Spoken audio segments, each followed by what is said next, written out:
Hello friends, we will discuss about modern Indian history of Bipin Chandra NCRT. This part is from NCRT Modern Indian History, Social and Cultural Policy of Britishers. We have seen that authorities reorganized and regulated India's economy in the interest of British trade and industry and organized a modern administrative system to guarantee order and security. Till 1813, they also followed a policy of non interference in the religious, social, and cultural life of the country. But after 1813, they took active steps in transform Indian society and culture. This followed the rise of new interest and new ideas in Britain during 19th century. The Indian Revolution, which had begun in the middle of 18th century, and the consequent growth of industrial capitalism were fast changing all aspects of British society. The rising industrial interests wanted to make India a big market for their goods. This could be accomplished merely by adhering to the policy of keeping peace and required the partial transformation and modernization of Indian society. And so, in the words of historians Thompson and Garrett, the mood and methods of old brigadage were changed into those of modern industrialism and capitalism. Science and technology also opened new vistas of human progress. The 18th and 19th century witnessed a great ferment of new ideas in Britain and Europe, which influenced the British outlook towards Indian problems. All over Europe, new attitudes of minds, manners, and morals were appearing. The Great French Revolution of 1789, with its message of liberty, equality, and fraternity, generated powerful democratic sentiments and unleashed the force of modern nationalism. In the realm of thoughts, the new was represented by Bacon, Locke, Voltaire, Rousseau, Kant, Adam Smith, and Bentham. In the realm of literature, by Wordsworth, Bison, Shelley, and Charles Dickinson. The impact of New Thought, the product of intellectual revolution of the 18th century, the French Revolution and the Industrial Revolution, was naturally felt in India and to some extent affected the official notions of government. The three outstanding characteristics of New Thought were rationalism or faith in reason and science, humanism or love of man, and confidence in the capacity of man to progress. So, there are three characteristics. First one is rationalism, second one is humanism, and third one is confidence. The rational and scientific attitude indicated that only that was true which was in conformity with human reason and capable of being tested in practice. The scientific progress of 17th, 18th and 19th century and the tremendous powers of production released by the application of science to industry were visible proofs of power of human reason. Humanism was based on the belief that every human being was an end in himself and should be respected and prized as such. No man had the right to look upon another human being as a mere agent of his own happiness.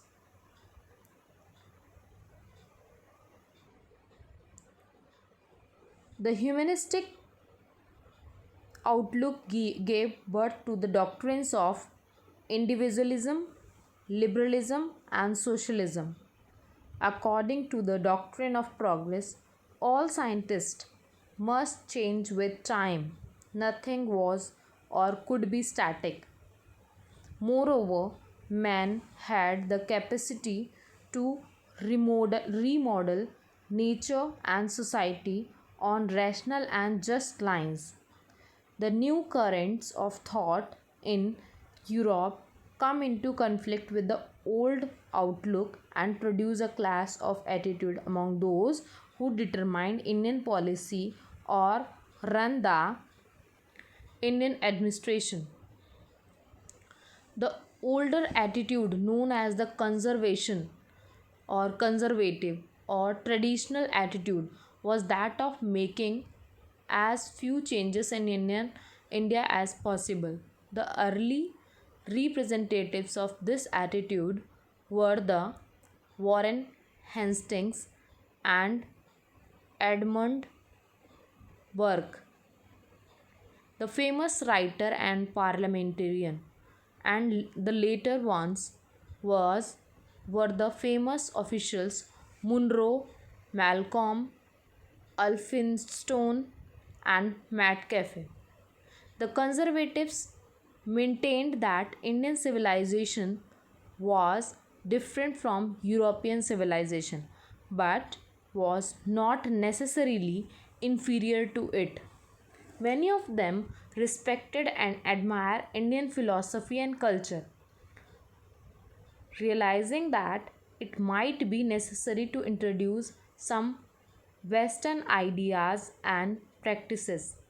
They proposed to introduce them very cautiously and gradually,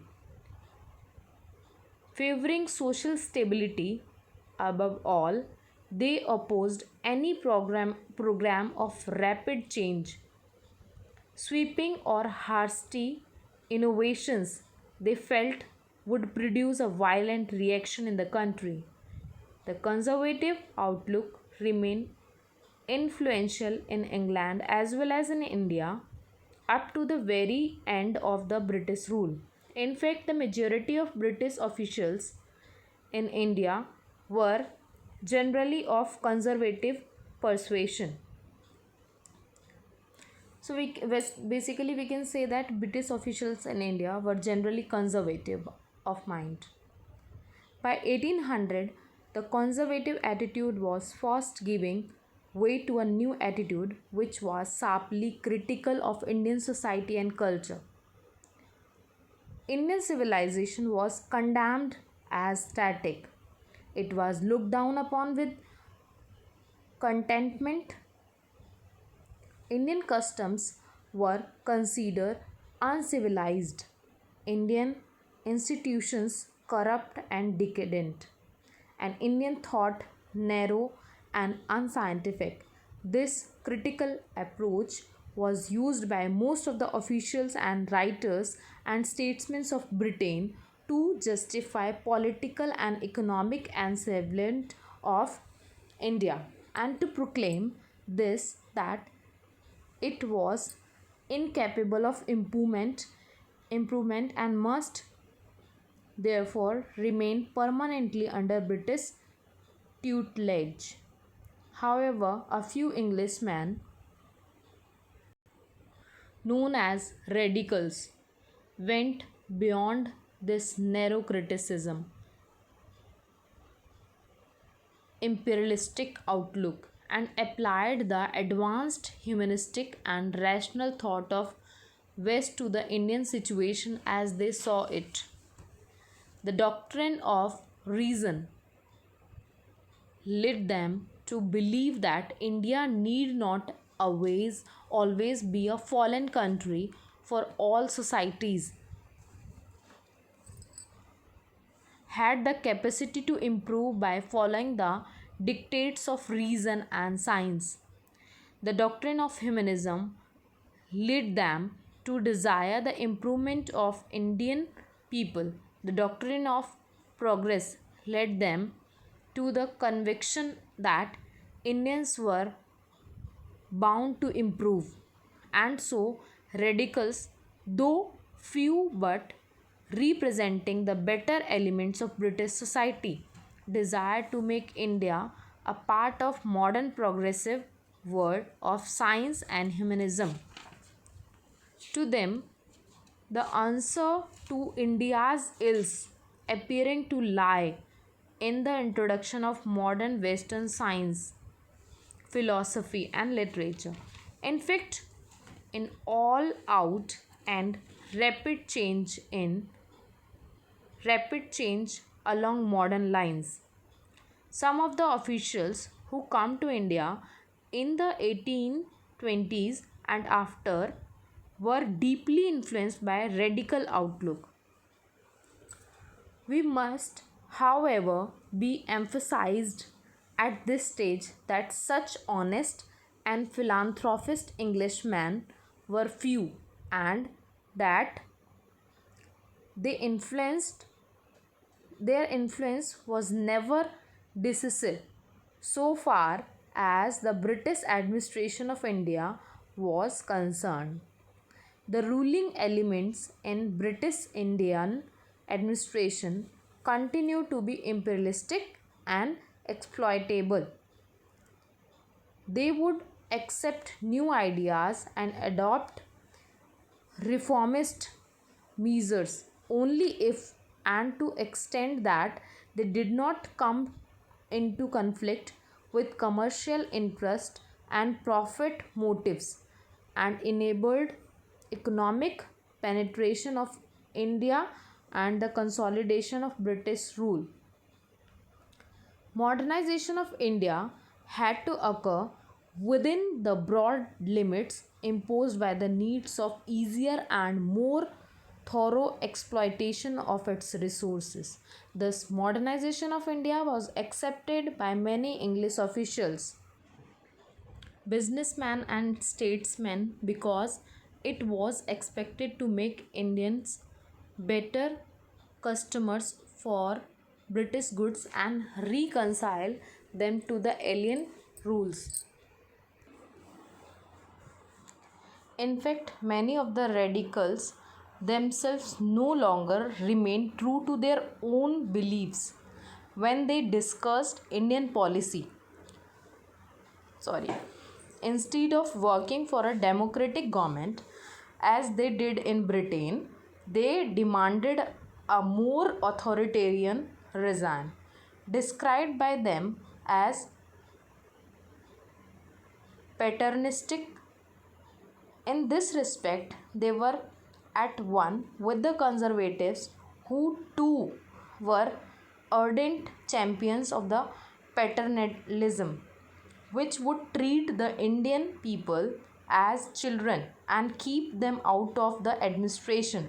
The basic dilemma before the British administrators in India was that while the British interest in India could not be served without some modernization, full modernization would generate forces which would go against their interests and would in the long run endanger British supremacy in the country. They had therefore to follow a delicately balanced policy of partial modernization, that is a policy of introducing modernization in some respect and blocking and preventing it in other respect. In other words, modernization of India was to be colonial modernization carried out within the parameters of and with a view to promoting colonialism. The policy of modernizing Indian society and culture was also encouraged by Christian missionaries and religious minded persons such as Wilberforce and Charles Grant, the chairman of the Court of Directors of the East India Company, who wanted to spread Christianity in India. They too adopted a critical attitude towards Indian society, but on religious grounds. They passionately believed that Christianity alone was the true religion and that of other religions were false. They supported a program of westernization in the hope that it would eventually lead to the country's conservation to Christianity. They thought that the light of Western knowledge would destroy people's faith in their own religions and lead them to welcome and embrace Christianity. They therefore opened modern schools, colleges, and hospitals in the country. The missionaries were, however, often most willing allies of the rationalistic radicals whose scientific approach undermined not only Hindu or Muslim mythology but Christian mythology as well. As Professor H. Dodwell had pointed out, taught to question the validity of their own gods. They, the westernized Indians, questioned also the validity of Bible and the truth of its narrative.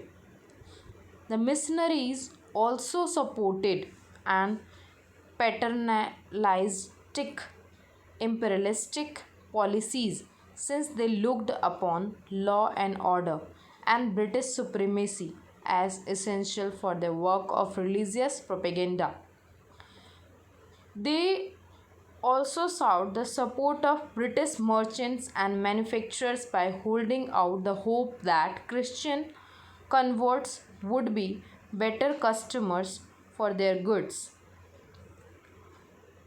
The radicals were given strong support by Raja Ram Mohan Roy and other like minded Indians who were conscious of the lost state to which their country and society had sunk, who were sick of caste prejudice and other social evils, and who believed that the salvation of India lay in science and humanism.